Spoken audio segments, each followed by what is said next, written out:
Julian Shehu ishte emri surprizë në listën e kombëtares për ndeshjet kundër Anglisë dhe Andorrës. Mesushori filloi karrierën e tij profesionale me Kastriotin, ku gjatë sezonit 2018-2019 shënoi 4 gola në 31 ndeshje. Pasi spikati atje, ai u transferua te Laçi, ku qëndroi për 3 sezone, nga 2019 deri në 2022.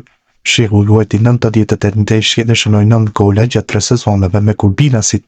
Ai formoi treshën më të mirë të superiores para 4 sezoneve së bashku me Regilushtjen dhe Erdit Deliun. Në 2022 u transferua në Poloni te skuadra Vitesse Lodz, ku ka bërë 54 paraqitje deri më tani. Mesushori pësoi një dëmtim në fund të nëntorit 2024 gjatë sezonit të tij të dytë me klubin polak, por tashmë është rikthyer në formën e tij dhe trajneri Silvinho ka vendosur t'i besojë. Gjithashtu Shehu ka përfaqësuar Shqipërinë në nivelin U21, duke bërë 8 paraqitje në vitin 2019.